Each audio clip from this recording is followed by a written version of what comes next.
We are live. This is the NBA Rundown. The channel is Nuke the House. Tyler, I have no idea what's going on in there, but I think there's a game going on right now, right? Is it actually over now? I saw it still up on the board here. But overall, I can't believe we lost by half a point in that Rockets game.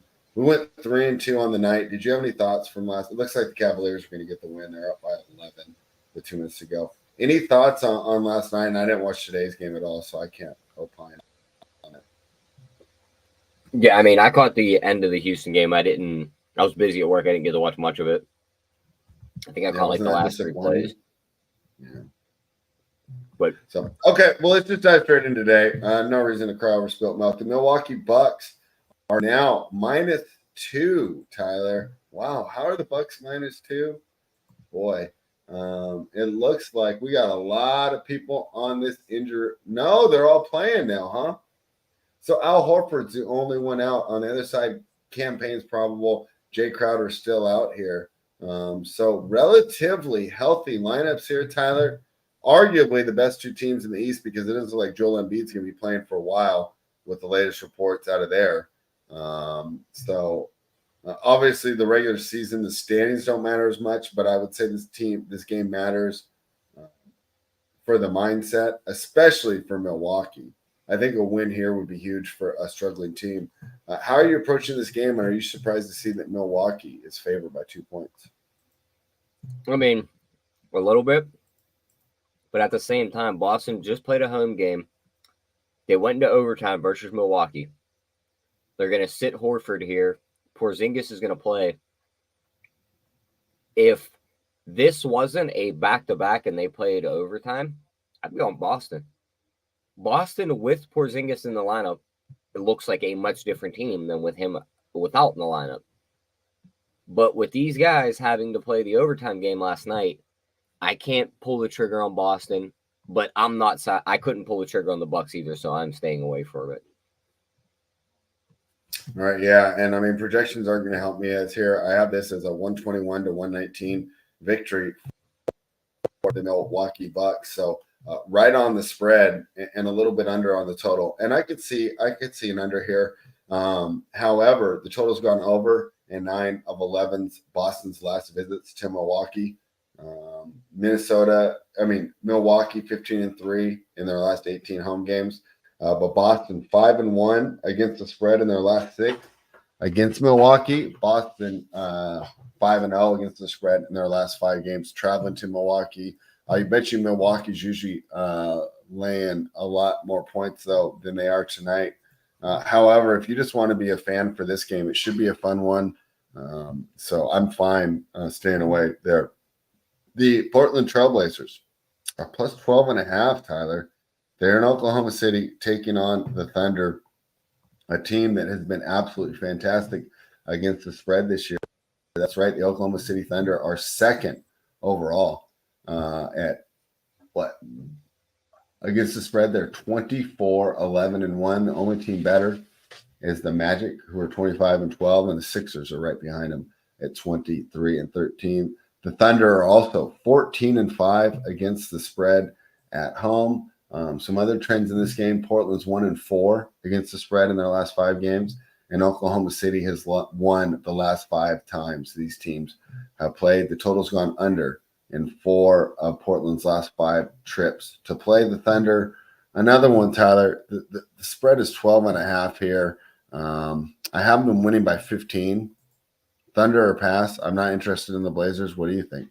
Yeah, I agree. I mean, looking at it, Thunder averaging 121 points per 100 possessions over the last 2 weeks, while Portland's defense has given up about 117 points per possession. They are just not looking good. The point differential, too, like you look at it, Portland's average losing these games by 20 points. You look at OKC, they're average winning these games by 6 points. So the point differential, all points towards OKC, they're the much better team. It's a lot of points, but I think they blow them out in the end. Yeah, I mean, it's funny. I'd rather lay the 12.5 and take a stand in that first game we talked about. I agree, yeah. Right, because the other game, that's going to be a playoff-style atmosphere with 2 excellent teams. and it's just whoever's playing better that night. When Yeah, I'm betting this game, I'm betting on one of the best teams in the league against one of the worst teams in the league. And that's right. One of these worst teams in the league isn't fully healthy either, as DeAndre Ayton is most likely going to be out. Moses Brown is out. So that's 2 centers that they potentially miss, leaving Duop Reith to be the starter. Oklahoma City, clean injury report. And you got to think, just like when the Kings last year, they made this excellent run, a lot of it had to do with health. And I feel OKC has that same advantage going for them right now. When you're young, I think it's easier to play through this. When you care about the regular season, it's easier to play through this stuff.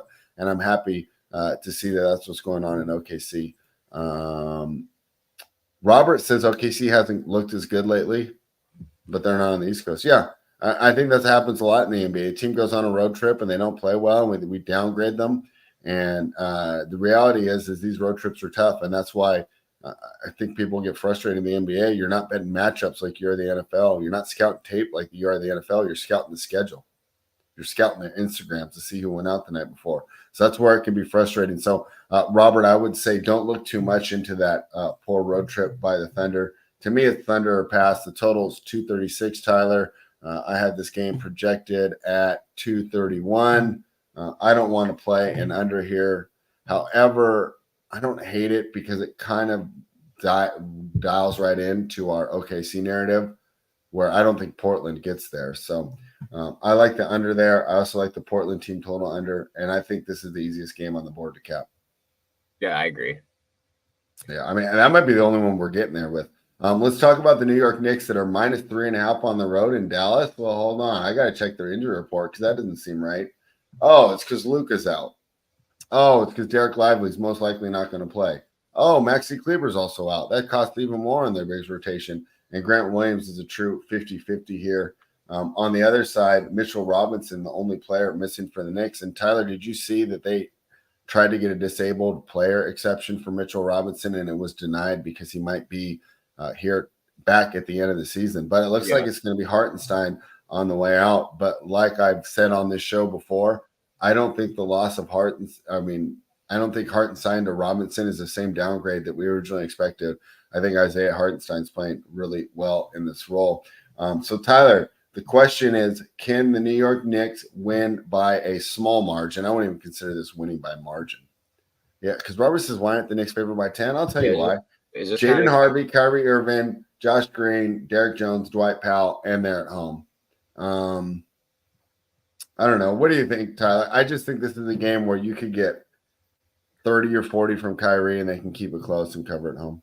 I still think it should be 10. You're with Robert there, huh? I don't get why the Mavs are getting this respect. It's not a fatigue spot for the Knicks. They're not coming in off a back-to-back. They don't play tomorrow. Okay. They have been lights out since acquiring OG Anunoby. They have the depth advantage. They have the starters advantage. And Dallas is a show of what they usually are. They're missing their best player. They're missing their center, who's been the glue of the team. And it's only a -4. I think that's the easiest bet on the board. If I get trapped because the Knicks finally lay a dud, so be it. But I'm not scared of Jaden Hardy and Dwight Powell. They beat me. It's -4. It's not like I'm laying 12. Knicks have won their last 5 games. Their most recent game was a close to 30-point win over Portland. They went to Washington. They got an easy win there where they covered. So, first of all, they're 5-0 against the spread in their last 5 as well. I mean, not only are they winning, they're covering. They were catching 5.5 in Philly. They beat them down. They laid 8.5 to Chicago at home. They won that one easy. Where don't they have the advantage tonight? Guard. You sure about that? No. Exactly. I'm with you. All right. Looks like we both like the Knicks. That's why I like talking through these with you, Tyler.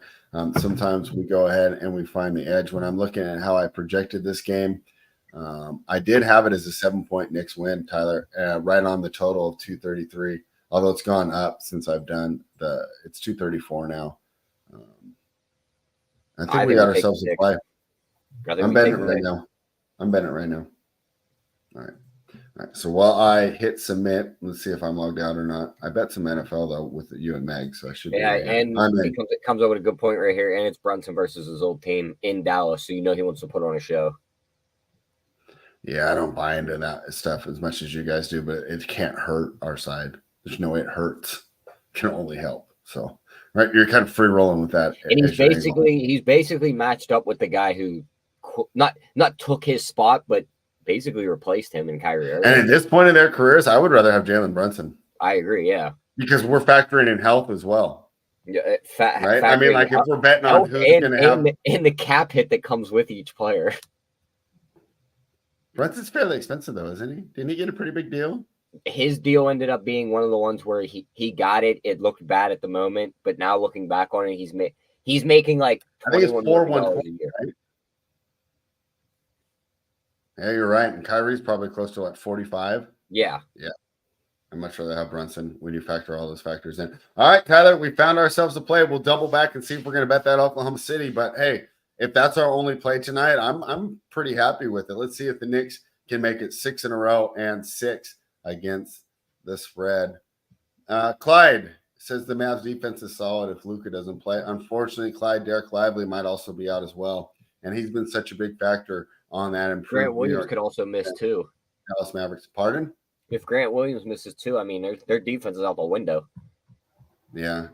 I would say you're right, Clyde, but the rest of the absences are going to overcome that. And in fact, I don't even know if is Jaden Hardy that good? Is Jaden Hardy just West Coast Cam Thomas? Pretty much. What's so good about Jaden Hardy? If he can catch fire, watch out. But if just like Cam Thomas. Yeah, but if he doesn't catch fire, I mean, he's just another guy. Useless. He doesn't do anything else. He's not rebounding. He's not defending. Doesn't get his teammates involved. All right. The Phoenix Suns are -1. They're in Los Angeles taking on the Lakers. Tyler, a point we need to make. Do you remember we discussed yesterday? How do we think that clowning the refs is going to do? Raptors didn't get any calls last night either. So the next time we see a guy get fined, we can go ahead and assume they're not going to make it up unless it's LeBron complaining about getting fouled in Boston. But if it's a normal team, complaining about the refs is going to make things worse. From what I saw last night, it was the Raptors fell to the Clippers. But now the Phoenix Suns take on the Los Angeles Lakers. Tyler, these are two teams I want to fade. I mean, did you see how much help the Lakers need to beat the Raptors, who are 14-19 in the Eastern Conference? This isn't a good team. And I'm not saying they didn't assemble a good team, but we're looking at some injuries of players they really needed. And I'm talking about like Cam Reddish, Gabe Vincent, players like that who are on the bench. I mean, at the same time, how much fun did we have slandering Phoenix on Tuesday, Tyler? Because this team has no depth and they're superfluous at a bunch of positions. They can score and they have court at the end of the game if they need to. Oh, but wait, they're not, because they're the worst fourth quarter team in the NBA. They're -131 in the fourth quarters this season. The worst net rating for fourth quarters in the NBA belongs to the Phoenix Suns. I hate to do this, Tyler. I'm vomiting as I'm telling you this, but this is Lakers or pass, man. As much as I'm down on this team, I'm that much farther down on the Phoenix Suns. What do you think? I'm on the other side of you here. Great, then we won't bet it. I'm fine staying off. I think it's the Suns. I heard a very good take on this whole not the exact reason why the Lakers are just spiraling out of control, but old coach Larry David. Good point here, spread. Larry David? Or Larry, I forget what the dude's name was. Doc Rivers talked about it on a. Larry David's from Curb Your Enthusiasm, Tyler. It was an old coach, whatever the fuck his name was. It doesn't Larry matter. Brown? Doesn't matter. I'm getting back to my breakdown. Don't care. Okay, sorry. I lost it now. Coach Larry David said the Lakers meltdown is because the in-season tournament, they ramped up in the middle of the season. Uh-huh. That is not something they do all the time. They're spiraling out of control.